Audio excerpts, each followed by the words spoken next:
اعوذ باللہ السمیع العلیم من الشیطان الرجیم بسم اللہ الرحمن الرحیم۔ ایگریمنٹ ٹو سیل کی مختلف لیگل پریپوزیشنز کے حوالے سے کچھ باتیں ہو رہی تھیں، تو یاد رکھیے گا کہ بائر جو ہے جب ایگریمنٹ ٹو سیل کر لیتا ہے، سیلر فوت ہو جاتا ہے اس کے بعد، تو چونکہ وہ جو ایموبل پراپرٹی ہے وہ آگے شرعی وارثان کو انہیرنٹ ہو جاتی ہے، تو شرعی وارثان کے خلاف بھی جو ہے وہ ایگریمنٹ ٹو سیل کو جو ہے وہ اسپیسیفک پرفارم کروا سکتا ہے۔ اس حوالے سے 2002 MLD پیج 418 جو ہے وہ اس بات پہ روشنی ڈالتا ہے، لیکن ایک بات ذہن میں رکھیے گا کہ آپ کو پتہ ہے کہ مائنر کے ساتھ کسی قسم کا کوئی کانٹریکٹ جو ہے وہ وائٹیبل ہے، ویسے ہی اس کا کوئی معاملہ نہیں بنتا ہے۔ تو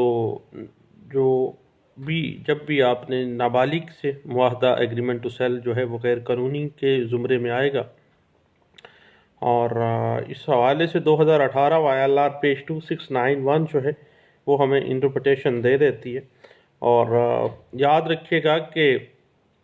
جب بھی ایگریمنٹ ٹو سیل کی اسپیسیفک پرفارمنس آپ کروانے آتے ہیں تو بقیہ زر ثمن آپ نے عدالت میں جمع کروانا ہوتا ہے، کیونکہ جو بقیہ زر ثمن عدالت میں جمع کروانے سے جو بونافائیڈ آسپیکٹ آف بائر ہے وہ ایکسپوز ہو جاتا ہے، نیک نیتی ظاہر ہو جاتی ہے، اور آپ کو پتہ ہے کہ وہ جو ایگریمنٹ ٹو سیل کے اوپر زر ثمن آپ عدالت کے حکم سے نہ صرف قومی بینک میں بلکہ قومی سیونگ سینٹر میں بھی جمع کروا سکتے ہیں، اور جو سیونگ سینٹر سے ملنے والا جو زر ثمن جو جمع کروایا ہے آپ نے دوران دعویٰ، تو اس میں جو منافع ہوگا وہ ہمیشہ سے سیلر کے زمرے میں جائے گا، سیلر اس کا حقدار ہوگا۔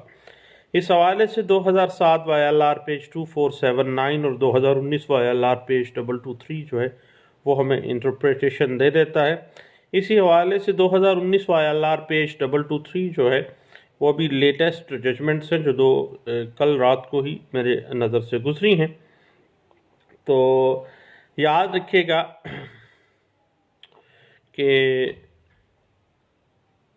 کبھی بھی جو ایگریمنٹ ٹو سیل ہے اس کی جو اسپیسیفک پرفارمنس ہے، آپ کو پتہ ہے کہ وہ عدالت کی اپنی ثوابدید کے اوپر ہے، اس کو بطور رائٹ آپ نہیں لے سکتے ہیں اور آپ نے ثابت کرنا ہے، کیونکہ جب یہ ثابت ہو جاتا ہے زر ثمن آپ عدالت میں جمع کروا دیتے ہیں، اور بعد جو سیلر ہے قیمت جائیداد بڑھ جانے اور کرنسی کم ہونے کی صورت میں کچھ کمپنسیشن دینا بھی، یہ بھی ڈسکریشن آف کورٹ ہے، وہ کورٹ دے سکتی ہے۔ اس حوالے سے NLR 1999 اپیل کیسز پیج 88 جو ہے وہ ہمیں کچھ انٹرپریٹیشن دے دیتا ہے۔ اور یاد رکھیے گا کہ سٹیمپ پیپر جو ہے جب کبھی ایگریمنٹ ٹو سیل آپ کے بہاف آپ کی پارٹی کی فیور میں ڈگری ہو جاتا ہے، تو سٹیمپ پیپر جو ہے جو مارکیٹ ویلیو ہوگی 27A سٹیمپ ایکٹ کے مطابق وہ جو ہے اس کے اوپر لگے گا، اور اس کی ایگزیکیوشن پہ جو بھی جب آپ معاہدہ بیع کو ایگزیکیوٹ کروانا ہے تو اس پہ بازاری قیمت کے مطابق لگے گا جو بھی اس وقت ہے۔ جس طرح سے ایک نابالغ شخص کے ساتھ اگر آپ ایگریمنٹ ٹو سیل کرتے ہیں تو وہ غیر قانونی کے زمرے میں آ جاتا ہے، لیکن یاد رکھیے گا کہ کسی پردہ نشین لیڈی اور ضعیف العمر کسی شخص کے ساتھ یا کسی عورت کے ساتھ معاہدہ کے لیے یہ ضروری ہے کہ جب بھی آپ ایگریمنٹ ٹو سیل کریں اس کا نیکسٹ ٹو کن کی موجودگی میں کریں، اور اس ایگریمنٹ ٹو سیل کی تمام پروز اینڈ کانس اور تمام کنڈیشن سے اس کو آگاہ کریں، اور کوئی نہ کوئی اس کا بینیفیشری جو ہے وہاں پہ موجود ہونا چاہیے، ادروائز کل کو وائڈیبلٹی میں ڈالا جائے گا، اور وائڈیبل کانٹریکٹ اگر ہوگا تو آپ نقصان اٹھا لیں گے۔ اس حوالے سے 1999 کی لینڈ مارک ججمنٹ ہے جس میں اس بات کو ڈسکس کیا گیا تھا